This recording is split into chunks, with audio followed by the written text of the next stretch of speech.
Hi, and welcome to EnviroCentre's Green Room. Meet the people on the front lines of climate action and find out what keeps them up at night.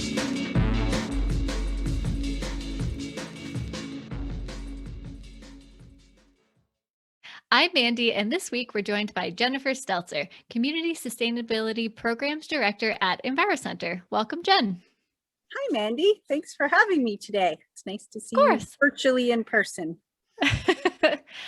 We ask all of our guests to bring one environmental fact to share. What have you brought with you today? Well, I guess I'll share a good news stat.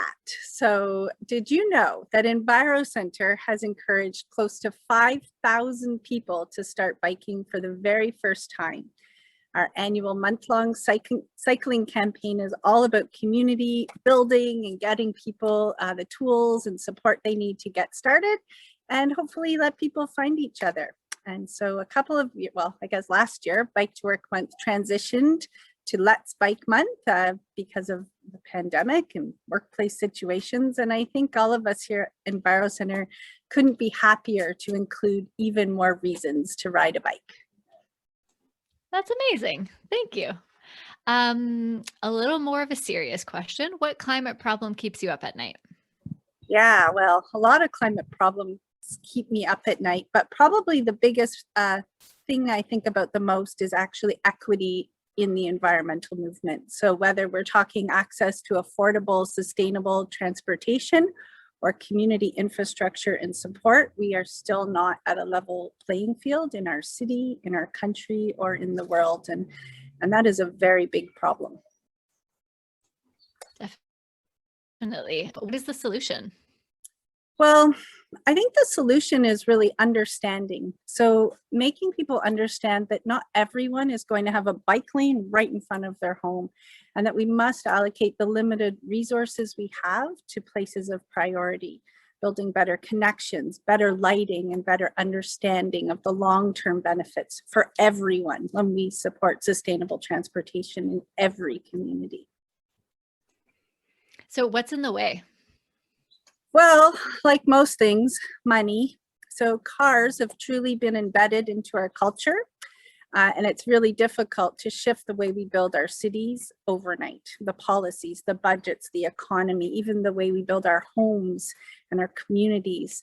It all ties back to putting cars before people and the extraordinary amount of funding it takes to do that.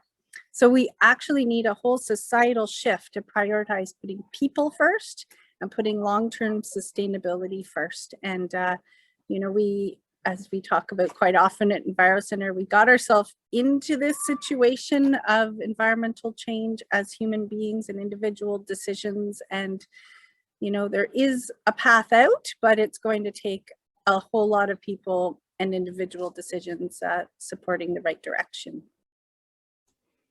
So knowing all of that and what we have to do, how can people help?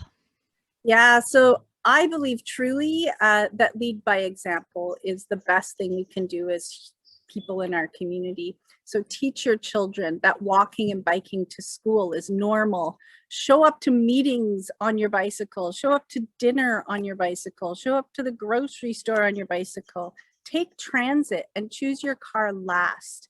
The more we make biking and walking you know, the more we're actually out in the world doing that, the more decision makers notice. And you know, we are the voters, and we are the consumers, and in the end, we are the people that are influencing politicians, employers, companies, and policies. But we have to walk the talk. We have to show up and step up and teach our kids and our neighbors and our friends that walking and biking and taking transit is the way we want our cities to be built and supported.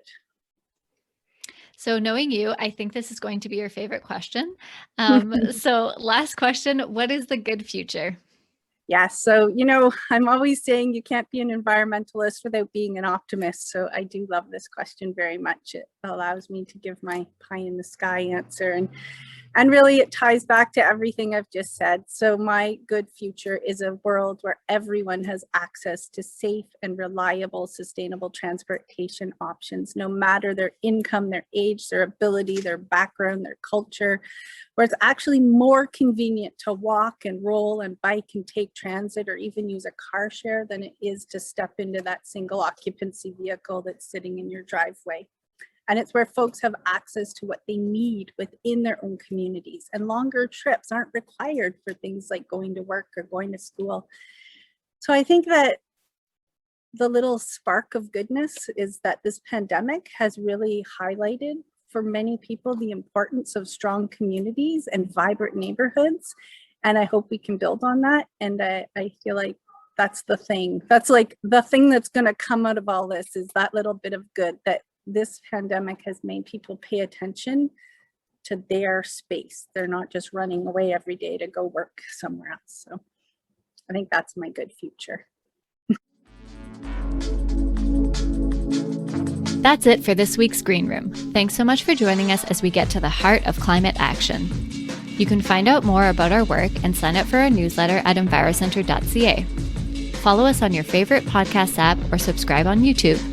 See you next time.